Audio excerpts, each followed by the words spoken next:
Hi everyone, this is Mary. You're in Mary Reads, and in this video we're going to be talking about Joanne Fluke's Cream Puff Murder. This is the fourth book that I'm reading for the series of reading suspicious books, and this is a murder mystery, but it is connected with food somehow, and there will be recipes, and that's something that made me feel a little unsure about the book.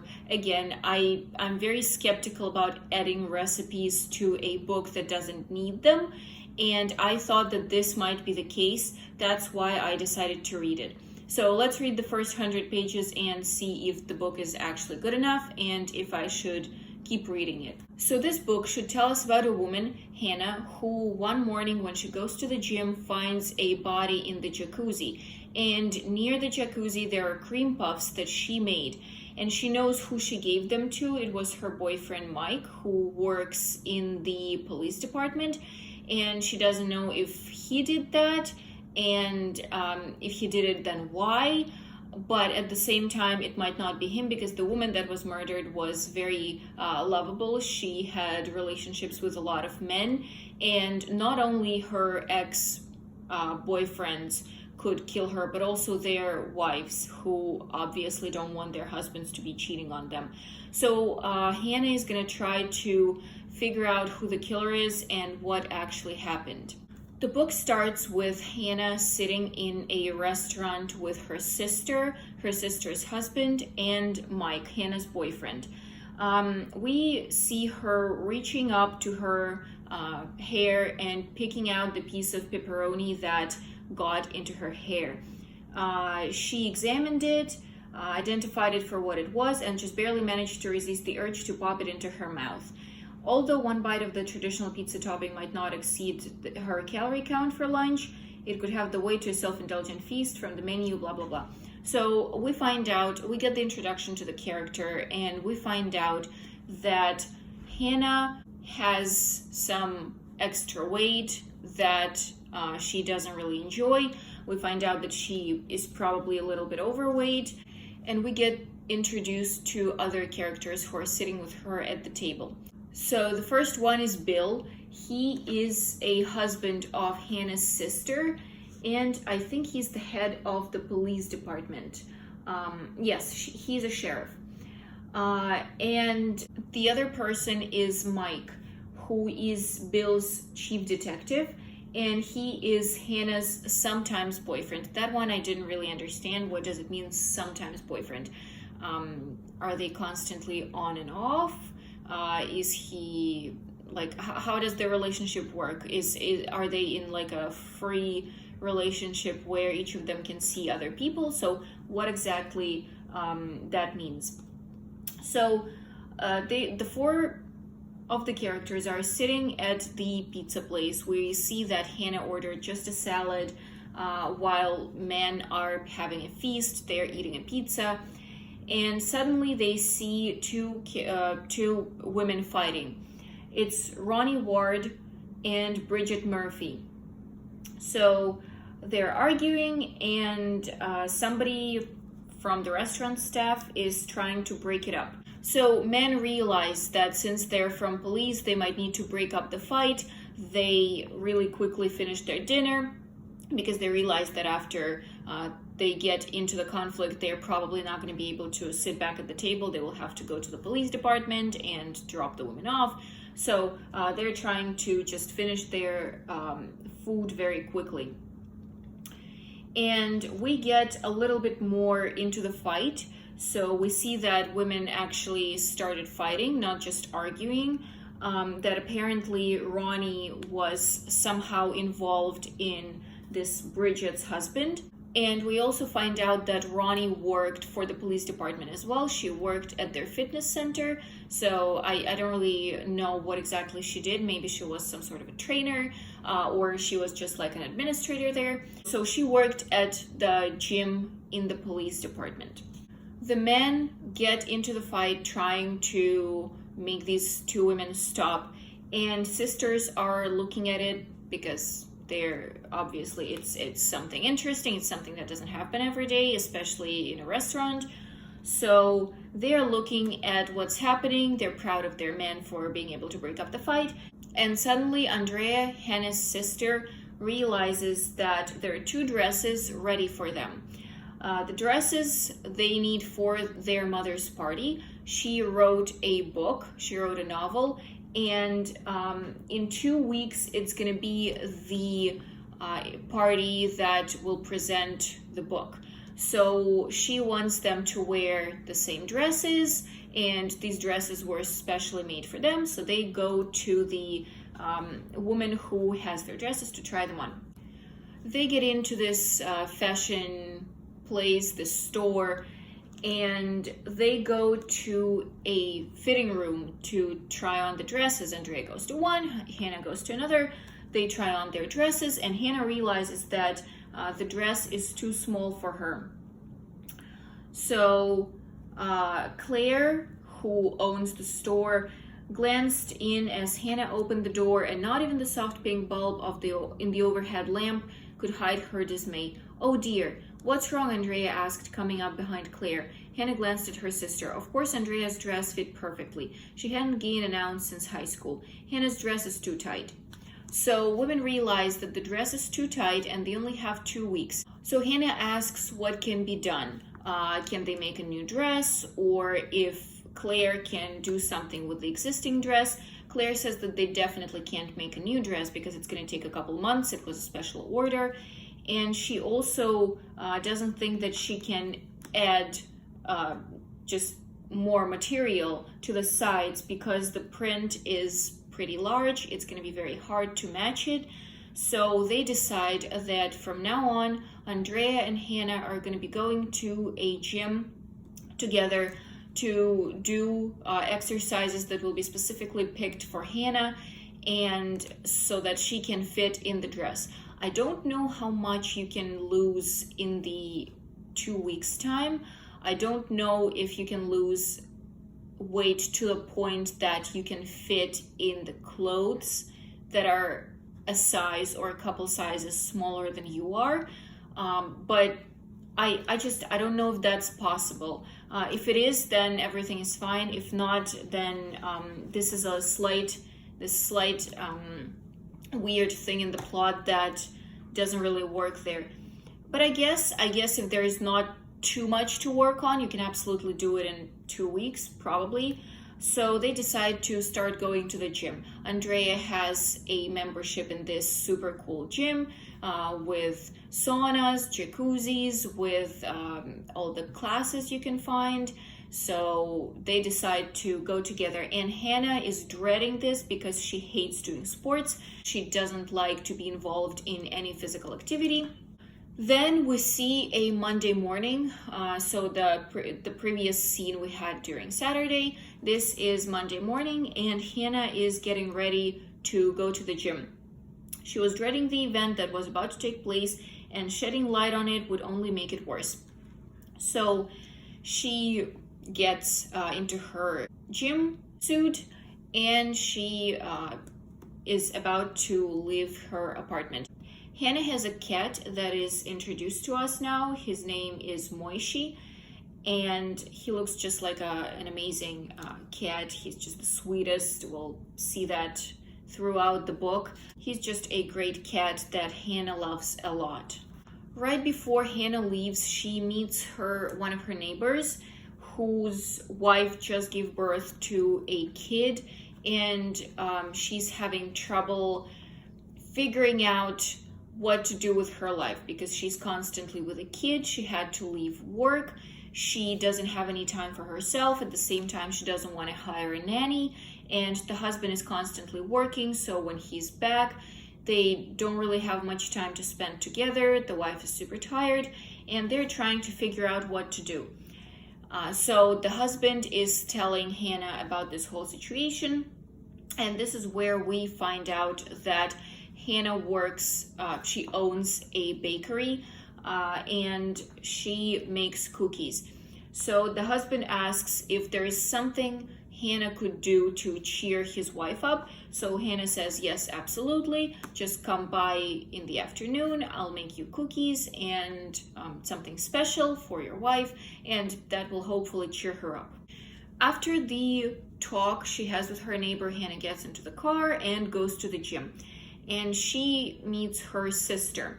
Sister, of course, asks if Hannah was on a diet during Sunday, if she ate anything wrong, and Hannah says no, but actually she did, and she broke her diet a couple times. So she ate a bowl of vanilla ice cream, she ate a bunch of cookies that she cooked, she had a big breakfast, and like a steak for dinner or something like that. So she broke her diet, but at the same time she lies to her sister and says that no, I actually didn't do any of that, I ate fine. That looked a little childish for me, because you realize that you only have to do this for 2 weeks. After that you can start eating again, you can stop going to the gym. It's just for this one party that you're trying to lose weight. So that looked a little childish, but at the same time I understand how hard it is to break a habit once you have it. So I guess it's very realistic that even though Hannah is trying to eat with less calories, sometimes it doesn't work and she breaks her diet. Hannah does all the exercise and goes to work. She lets her colleague know that they need a special order for her neighbors. She explains the situation, and she sees that there is a new recipe that she wants to try.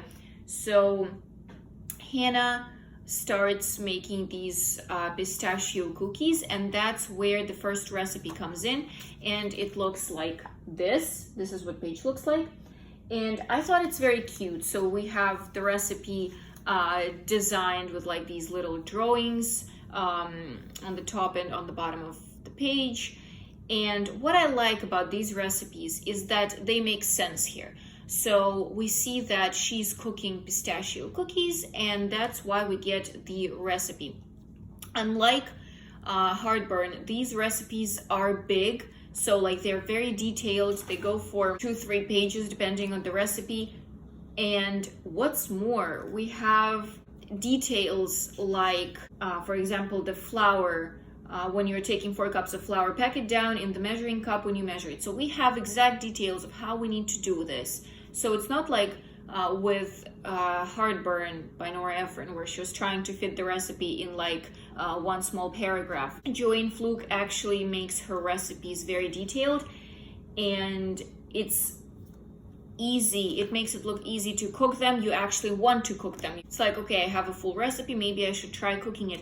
And one big thing for me is that these recipes come in the end of the chapter. So let's say you want to cook something, you go to the end of the chapter, you see the recipe, you cook it. You're not interested, you just skip the pages, you go to the next chapter. So unlike with Heartburn, when it was written into the plot, it was right there. You can skip these recipes. You don't get dragged out of the plot, out of the story, and you can absolutely just skip the recipe if you're not interested. And that's what I did. Some of the recipes looked interesting, so I wrote them down, I read them. Some of them looked like something that I don't like or I don't want to cook, so I kind of skipped them and just kept going. So Hannah comes back from her exercises. She again lets her partner know that they need this batch of cookies for her neighbor. She lets her know about how exercises went, because it's a very small town, everybody knows that Hannah doesn't really like doing exercise. She's never done them before, or she tried but failed, and she just doesn't like physical activity. And so they're asking how it's going, and she tells her partner that it was fun, but not really. I still don't really enjoy doing that, and I'm doing it only for these 2 weeks that I absolutely have to. The women finish talking and they get a phone call from one of the customers. She wants cheeseburger cookies for her, I think, grandson or son's birthday. Cheeseburger formed, so they should look like little cheeseburgers. And Lisa, Hannah's partner, who works with her in a bakery, says that she's going to charge her double because that's something new. They've never done it before, so they'll have to spend more time trying to figure out the correct recipe. And also because the party is in like a couple of days, it's an urgent order. Hannah looks completely terrified because she's never charged double. She knows that they live in a small city, and she thinks that because of that, they can't charge a lot, and that would be taking advantage of people. And Lisa says, okay, do you realize that your cookies are the best in town? You're amazing. Everybody loves you and what you do, and people will be able to pay. People will be happy to pay. Plus, this woman with the cheeseburger cookies says that she will absolutely pay double. She didn't even get upset. So Lisa says that from now on, I'm going to be in charge of prices, and I will make sure that you get enough money for your work, so that your work is paid well. So the women decide that for the order for Hannah's neighbor, they're gonna make a giant chocolate chip cookie. It's called chocolate chip mega cookie. It's gonna be big, so then we get the recipe, and it says that it's like the size of a pan, so it's a huge cookie. And she says that, oh, also if we have some extra oatmeal raisin cookies, can you pack them so I can go to the kitty corner, and I need to talk to a teacher there. That's when the third chapter ends, and we get another recipe, as I said, for this chocolate chip mega cookie. And what I really like in this recipe, there are notes from Hannah. So we know that Hannah is a baker, and she tried these recipes for a while. She knows like little secrets that will make it easier to cook. So we have notes that Hannah leaves in her recipe, so we can read a note from Hannah. And in the end, since Hannah asked Lisa, her partner, to make the cookie, Lisa has like this little note. Like Lisa uses a pastry bag to make little stars around the edge of her cookies.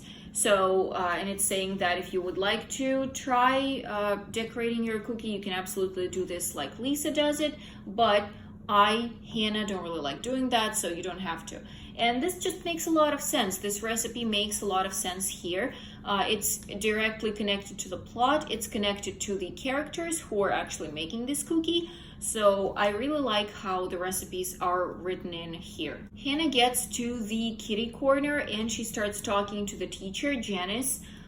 She says, okay, Janice, I know that you're looking for a teacher's assistant. Is that the position that's still open? Janice says, yes, absolutely, but this position is only for 4 hours a day. I only need a part-time worker, and whoever I interview, they just want it to be a full-time job, and I don't have enough money to pay them for that. So I just need a small help during the afternoon hours. And Hannah says, okay, I think that's just perfect. That's exactly what I need, because Sue, the wife of her neighbor that we already met before, would love to get out of the house and work for a little bit, but she can't do the full-time job. So these afternoon hours will be perfect for her.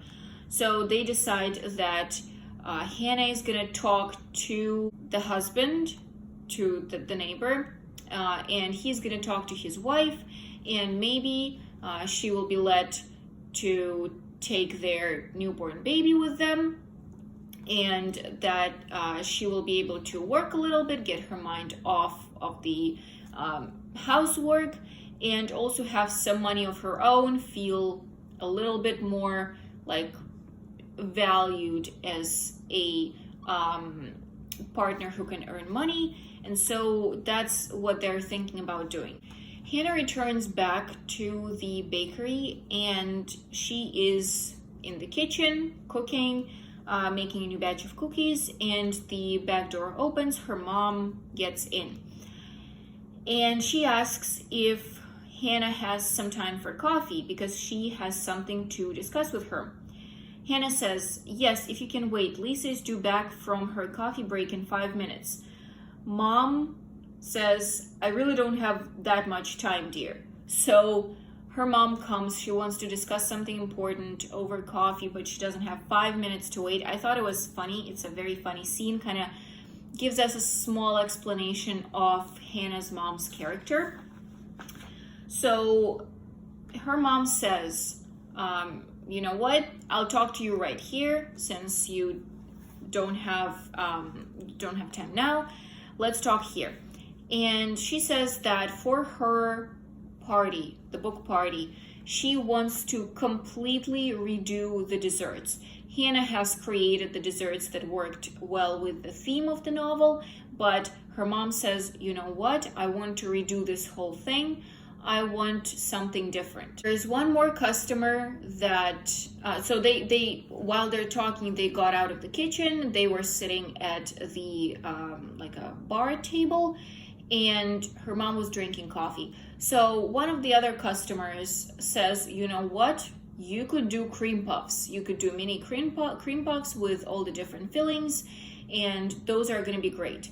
So they think it over and they decide that they can absolutely do that. Hannah just needs to find a good recipe for cream puffs. She can have all the different fillings like vanilla, strawberry, blueberry. She can do a variety of these small mini cream puffs, and it's going to be great. People are going to love it. Hannah tries to make her mom realize that cream puffs actually work for her book very, very well, because her mom says, you know what? I want people to see my book not just as a romance novel, but as something deep. And she says, okay, it's going to be exactly like cream puffs. There is nothing much on the outside, so people at first might think that there is not much going on except romance. But then as they keep reading, they get deeper, and there is this deeper meaning, which the filling of the cream puff would represent. So everybody's like, oh yay, that's such a great metaphor, let's do the cream puffs. And Hannah starts working on the cream puffs recipe. Hannah gets back to the kitchen. She has this cheeseburger cookies order. She needs to go to a bunch of places to drop off this chocolate mega cookie. Now she has to redo the her mom's party recipe, and she needs to find a good cream puff recipe, try it out, figure out the fillings. So she has a lot of work to do. And she says, it was a good thing there hadn't been any murders in Lake Eden lately. She was way too busy to help Mike investigate, even if he performed an about-face and asked her.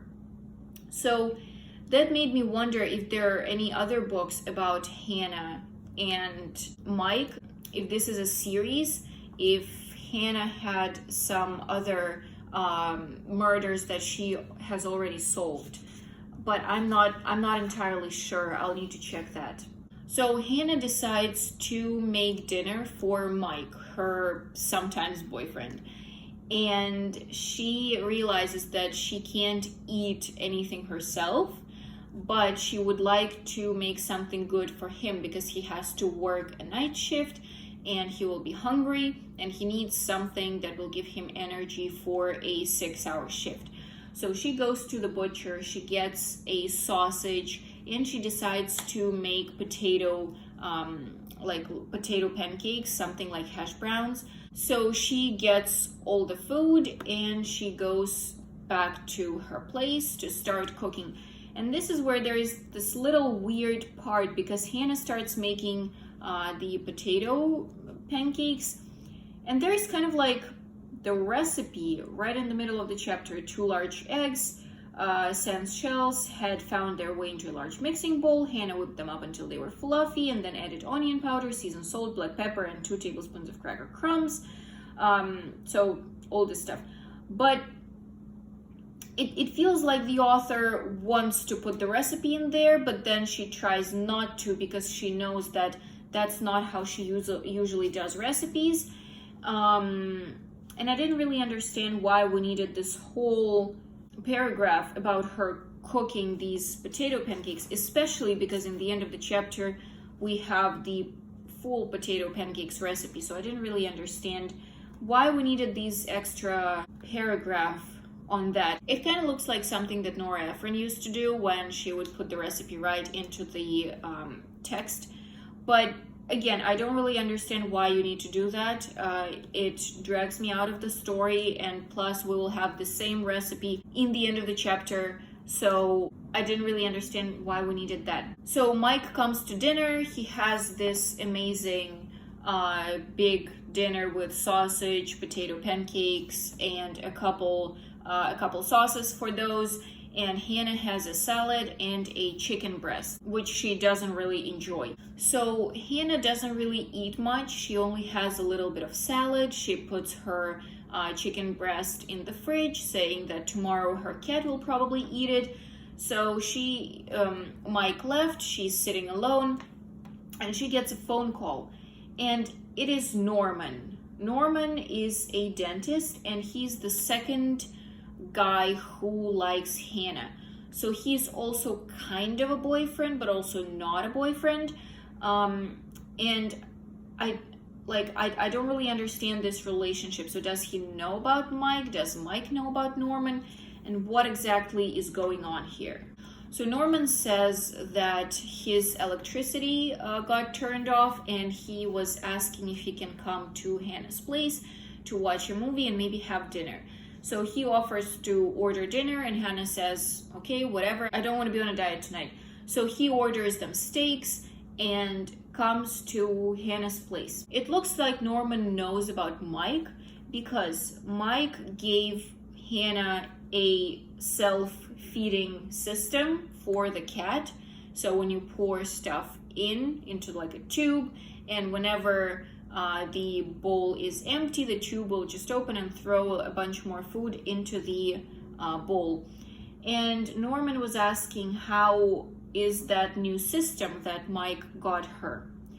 So, and now I'm even more confused, because what's the relationship? So does she have two boyfriends and they both know about each other, or they don't know that she's dating they both, but they're kind of friends themselves? So that's what I didn't really understand much.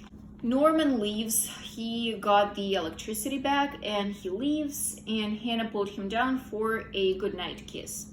So I assume that they really are both her boyfriends, but for some reason she can't choose between the two of them, and she's dating both. I just wonder if they know about one another. It looks like they do, but I'm not entirely sure. And then Norman leaves, and she thinks that Norman was hoping for something more than just a kiss. He was hoping to spend the night, but she would never do that, because there is no way anyone was going to place her in the Ronnie Ward category. Ronnie Ward is the girl who just has relationships with a lot of men in town. And so I don't understand why would that not place her in the same category if she's dating two guys at the same time. So not having sex with them kind of makes her feel like she's not in the same category as this Ronnie. But what's the difference if she still has two boyfriends? So is it just about sleeping with them, or how does this work? Why would it not put her in the same category if she has two boyfriends at the same time? And we finally get the recipe for the mini cheeseburger cookies. And this is what I saw. So Hannah's note: there is a photo of the mini cheeseburger cookies on Joe Fluke's website. The address is www.murdershebaked.com. And the photo is on the recipe page. So apparently there is a website with the recipes. Of course, I went to the website, I checked it out. I couldn't find the mini cheeseburger recipe or a picture, but I just don't know if I didn't find it or they updated the website and deleted the picture. It kind of looked like they updated the website, because I checked everywhere, and that's not very good, because maybe this book was written a while ago, but I'm reading it now, or somebody will read it in 10 years. They would probably still want to see the picture. So if the picture gets into the website, it has to stay there. Otherwise, it just doesn't work that well. But on this website, I found out that apparently these pastry murders, like there's a bunch of them: chocolate chip cookie murder, strawberry shortcake murder, and all of the other ones. Apparently they're all about Hannah, and they have a lot of recipes. So that's kind of the point of the whole series. You get the murder, but you also get the recipes that Hannah cooks in her bakery. I thought that's very cool, and apparently there are also movies or TV shows. I haven't watched them, I just watched a trailer, and I think it's very cool. It's very interesting. I would definitely want to watch, and I'm very, very interested in the other books that she wrote. So the next day, Hannah wakes up with horrible pain. She says that she thinks she had a heart attack. Her arms hurt horribly. She couldn't move. And then she realizes that it's probably from the workout. She starts imagining, as probably all of us did at some point in our lives, she starts imagining how her family would regret her death if she did die, if she did have a heart attack and die. So Michelle would cry when she learned of her terrible malady. I don't know who Michelle is. That's the issue. I guess if you read all the books in order, you would know who Michelle is. But like right now, I don't know. She hasn't been in the plot yet. And I don't know what happens. I don't know who Michelle is. So Michelle loved her. It's probably some relative. And then it says, and mother did too, but in her own way. She would trifle put out that Hannah couldn't cater the book lunch party, but she'd do the right thing. So she says that her mom would get upset that she's not going to make the cream puffs for her, but it's fine. And her sister, Andrea, who made her go to the gym, would say, oh my God, it was all my fault. If it wasn't for me, she wouldn't go to the gym and nothing like this would happen. She starts imagining how her family would react if she died. Hannah realizes that her pains are coming from the workout. She stretches a little bit, it helps. So she gets up, makes her coffee, and she calls Mike. And she says that her cat apparently loved the new feeder that Mike got them. And she says, Mike, you sound tired. What's happening? He said it was a rough night because one of the men who lives in the city, Wade Hoffman, got into a car accident, and it turns out to be Ronnie Ward's ex-fiance. So we find out that Ronnie was in a relationship, but something didn't work out. And now this ex-fiance got in a car accident, and there was somebody with him. He doesn't say who it was, but he says that this other person broke his arm, and he had to go to the hospital. And the beeping noise starts, and he says, okay, you know what? That's probably a call from the hospital. I need to go. So he leaves. Hannah gets dressed and she goes to her second, or at this point third, workout with her sister.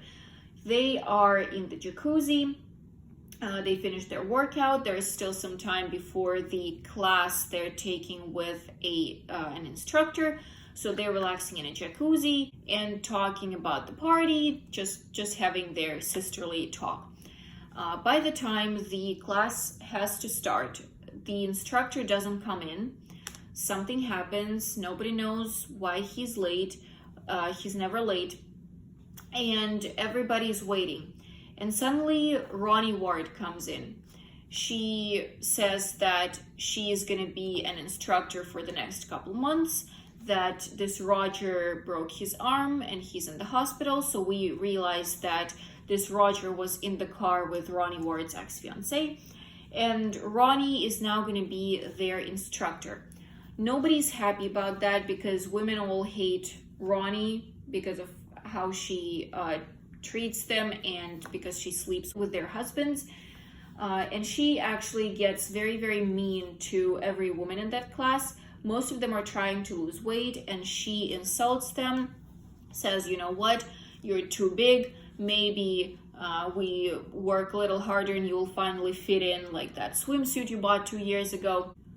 And Ronnie says that she is only saying that to get all the women in the class mad, so they kind of get more motivated and start exercising harder. Very questionable method, very questionable. Don't really enjoy it. I mean, I guess it could work with some people, but here I think we see that just to understand how horrible Ronnie is, how annoying she is, how rude she is, how she doesn't treat anybody well if it's not a man.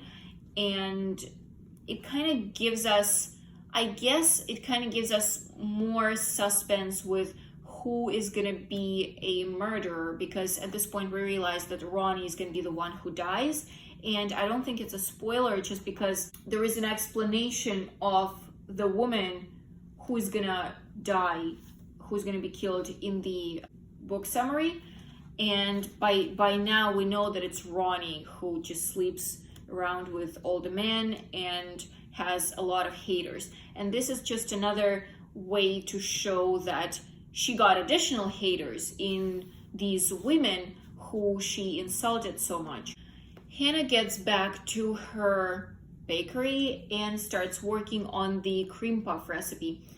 The first batch was not very successful. They weren't puffs anymore. She probably did something wrong with the recipe, and the cream puffs just got smaller. They didn't stay up.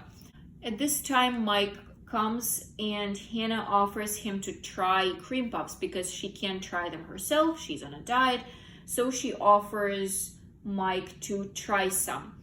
She offers him lemon, blueberry, strawberry, chocolate pudding, and vanilla. So he chooses blueberry, vanilla, and she gives him a bunch of chocolate ones to try. And there is this very, very cozy scene. So she puts these cream puffs on the plate, and then she added her final choice, a puff filled with her great-grandmother's homemade chocolate pudding. They're pretty, Mike said when she delivered them with a steaming mug of coffee. It's almost a shame to eat them. Just such a tasty scene. I think I'm starting to drool a little bit. So Mike tries these cream puffs and he says they're so amazing. What are you gonna do with the rest of them, because you cooked a bunch? She says, I don't really know. I'll probably freeze them and see if they're fine after freezing, because most likely I'll have to freeze them. Like, I'll make them a day before and I'll have to put them in the freezer. And he says, okay, how about I take half of the cream puffs you made, the other half you're gonna put in the freezer and do your experiment, but this I will have. Hannah asks why he needs them, and Mike says that there's a birthday party at a gym and he wants to bring these cream puffs. Everybody's gonna love them. So I assume that this is the beginning of the detective part, because we know that Mike will be somehow connected to this murder, and because we know also from the summary of the book that there were cream puffs at the murder scene. So we are gonna probably get to the plot soon, but this is where 100 pages end. And I have to say, I was waiting for the plot to start for 100 pages. It's 1/3 of the book. It's still not there. I looked, it starts in the next chapter. So the murder happens in the next chapter. So the first 110 pages, we were just coming to it. And it is a pretty long introduction into the book. But at the same time, I have to say, it's written so well. It's so cozy that I just enjoyed reading all about this bakery, about hot steaming cups of coffee, about cookies and cream puffs. I just really enjoyed reading this background kind of story. And I have to say that for me, it was fine. I didn't get annoyed. Did I want the plot to start a little bit sooner? Maybe sometimes, but I didn't really notice that it wasn't there yet. So I really enjoyed just reading about the life of this cozy little town. I will definitely finish the book. What's more, I want to see the other books in the series because it looks very, very interesting. I love the coziness. I think it's a perfect book for an autumn or winter evening when you want to relax with a book. You can get yourself coffee or hot chocolate, just a couple of cookies, and read this book. It's super relaxing. It's going to be great. I really, if the ending is fine, if the ending is good, if there really is a suspense and there is an actual development of the case, then absolutely I would read other books. But this one for sure I will finish. And that was all for today. Thank you so much for watching, and I'll see you soon. Bye bye.